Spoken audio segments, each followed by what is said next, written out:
Hello and welcome to the Dorsey Report. You can read more at Google Sites, StockTwits, and Twitter. Today's report is for January 19th, 2015. We're going to be looking at last week. Crazy volatile week, all kinds of stuff happening. What was important? What can we take a pass on? What's going on with U.S. real estate, stocks, and the U.S. economy? Are we on the brink of a recession? Euro QE and trades, will draw he deliver, and how to set up for that. A shorter term look at the S&P 500. And for our premium subscribers, C-suite status, 2015's hot pairs, and some long stock rules. And as always, if you like this, please like, share, and subscribe to my channel. Thanks. So the big news was on Wednesday morning, the Swiss Central Bank decided to do away with the peg against the euro. The euro had been, or the franc had been restricted to 1.2 to the euro, basically an effective cap on appreciation of the Swiss franc, all the way from September of 2011 to this last Wednesday. And when that peg was broken without warning, we saw an immediate appreciation of the Swiss franc against the euro of almost 30% and against the dollar of about 25%. The immediate impacts of that were basically huge losses to foreign exchange accounts. This is really why I say that a lot of people say that trading FX is basically just gambling, because we really don't know when central banks are going to defend or cheapen their currencies. Over any particular night, any particular weekend, it could happen. And when you're working with the U.S. standard of 50-to-1 leverage, you get situations where the major FX exchange, FXCM, ends up being $225 million in hock, just because of their customer accounts and the amount of leverage that was used. And they basically ended up having to get bailed out by Jeffrey's parent company, Leucadia, with a $300 million loan.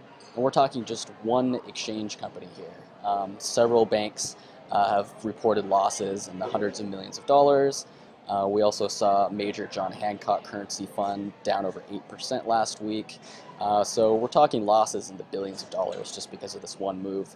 And while a small minority may have made some money, just really not good news.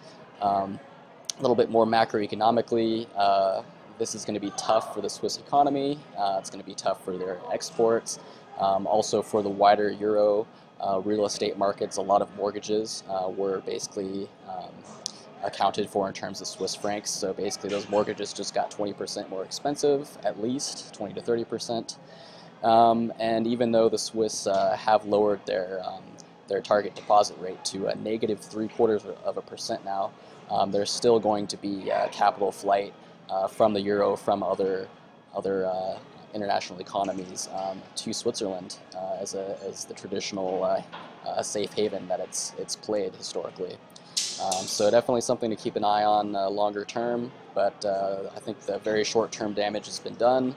And another thing to keep in mind is the extreme media focus on this is definitely a contrarian indicator that like I said, I think we're kind of in the clear short term. The worst has been done, although this thing could rear up again. But I have a feeling it's going to be at least a quarter, if not a half year, before we see kind of the second order effects of this particular move. Also of note, as expected, on Friday we had a low CPI print, fell by a negative 0.4%, the biggest monthly decline since 2008. Big part of that was the gasoline and energy price component, and so those were down over 10%. Right now the trend is definitely lower. So as I've noted a few times now, it looks like 2014's trend of deflation is just getting worse, basically. What this means is at some point the central banks are really going to have to step in 2015 if they want to perk inflation, which is basically what the dual Fed speakers on Friday were hinting at, which probably had something to do with that big market pop. Also, we had a big consumer sentiment print up to 11-year high here, definitely spiking up towards 100. The last time it was over here was all the way back in, looks like 2006, 2007.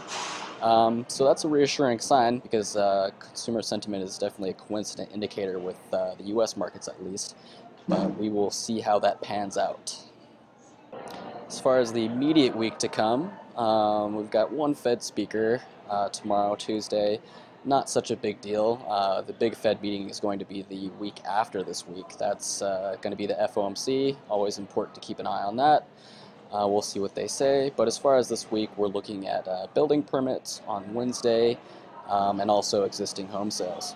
So that kind of begs the question of what is going on with the U.S. real estate market. We saw KB Homes turn in a poor earnings performance and basically just negative earnings warning for the indefinite future.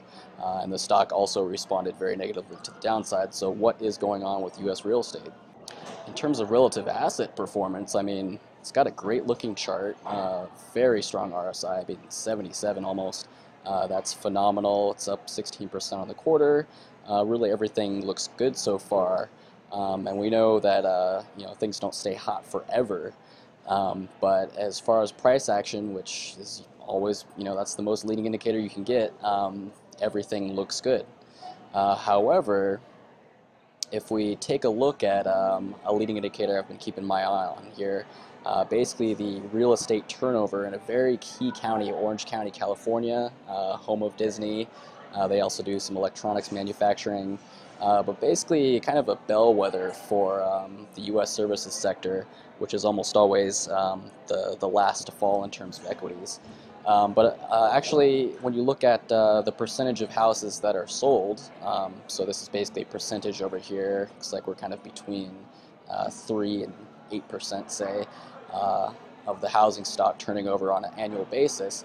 And we see this actually peaking out substantially earlier. Here we are, basically spring, May '99, peaks out, starts to fall well before the tech bubble. Same thing here, we start getting a peak out mid-2004, kind of a second chance peak in fall of 2005, way before the peak in the markets, actually 2 years ahead of time. And then this one's even a little bit more eerie, the fact that the turnover bottomed out and was clearly on the rise in the summer of 2008. So before the financial crisis really started to just dig in, somehow the real estate markets in Orange County, California knew that and were already recovering. So it kind of makes you wonder what exactly the Feds and the econometric masters of the universe are looking at if they couldn't pick up something as interesting and leading of an indicator as that. But all of that speculation aside, what is it telling us currently? Well, we saw a peak in the summer of 2013, so if we project that 2 years ahead of time, that's telling us that we should be expecting some kind of a top in the markets followed by a top in the U.S. economy, starting from the summer of 2015. So we'll see. The lows here are actually on par with what we saw in 2012, so we're not seeing a massive crisis level decline like we did before the 07-08 crisis.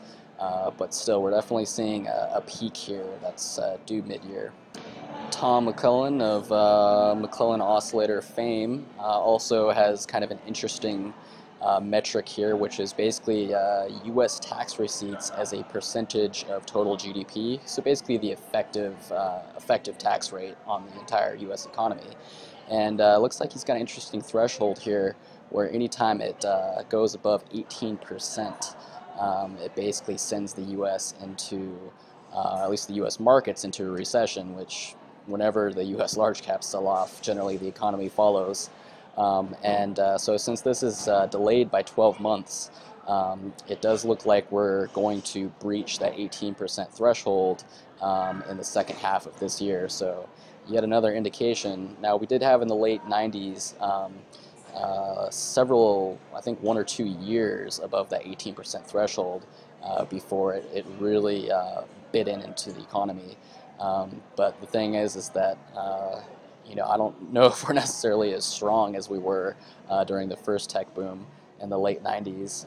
So we'll see. it's just hard to be long-term bullish on U.S. equities or the economy if the government's just taking too large a slice of the pie. So something to keep an eye on. Looks like mid-2015 is going to be some type of a critical turning point for the U.S. economy. And yet again, another interesting study here.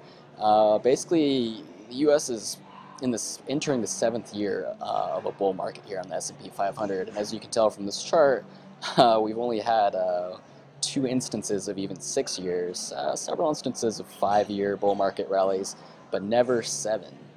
So it looks like the chances of the U.S. equities and the S&P 500 specifically turning in a positive performance this year are basically improbable. We could always see a white swan, but as far as history going back to basically the Civil War says, it's not going to happen. And looking at what the smart money commercial euro-dollar traders have to say about it, looks like in terms of price, we are getting a peak in May. So this is May of 2014, but as I've explained before, this is a 1-year lead generally on the U.S. markets. So it looks like we should be looking for some type of significant topping action in May. As far as their actual positioning, though, they're effectively the most net long all the way out in August here. So it's like sometime between May and August, there's going to be some critical topping. We could just get sort of some more volatility, kind of a volatile topping range. But it does look like the meat of any gains in the U.S. equity markets are going to be during the first 2 quarters going into May. So for longer term kind of bearish on U.S. equity markets, where do we go? Well, if we look at 2014 performance, kind of a good strategy is to look at what really outperformed, which we can see the S&P and the NASDAQ here were the big outperformers. Also the Shanghai and Venezuela. And this is really just a huge vindication of the strategy of fading what's strong on a quarterly or annual basis and going long what's been weak over a quarterly or annual basis, because what do we know? In Venezuela right now, they're basically descending into anarchy and chaos. Part of that is the plunge in oil prices, but another part is just, their economy got overheated, and you saw it in their equities markets. Yet the whole thing's falling apart now. So this leads me to believe that we're going to have a nice pair trade here. I think basically short the NASDAQ, I would say, and then potentially long either the DAX, the German market, or the French market. And also, as I pointed out last week, Russia looks very attractive as well for the long side of an international pair trade. So it's funny that France and Germany should look so attractive, because looks like Hollande had a little bit, France's president, Francois Hollande, had a little bit of a slip. Says ECB to provide significant liquidity to economy. So it looks like the decision has been made at higher levels, that there is going to be some type of a major quantitative easing from the European Central Bank. That's supposed to be the big announcement this Thursday. But you kind of cross-reference that with the fact that the Swiss National Bank decided to, despite billions of dollars of losses to some of their major financial partners, the major banks, still to unpeg. I think that they're basically just trying to save themselves essentially ahead of this big easing decision. And so you're seeing this. I mean, heads of state are saying it's coming. The Swiss National Bank, is basically putting their money and their policy where the winds have shifted. And so, inevitably, wherever there's easy money, it's going to stoke those economies. So it looks like, 2 of the biggest economies in the Eurozone, France and Germany, will benefit. As to the size of the program and its ultimate effectiveness, we'll see. Not really that big of a fan of the central banks, but shorter term, we know it's going to be bullish for their equity markets. So we shall see. And as far as what the chart of that actual long France, the CAC, and short the NASDAQ, it looks like we're already getting a breakout here. RSI almost 63 and rising, so it looks like this trade is already on. So it looks like, yeah, even as early as the first week of January, somebody knew at least enough details about this ECB easing to flip over from the U.S. to Europe. So we'll see how that pans out. Thanks for watching the Dorsey Report, and good hunting.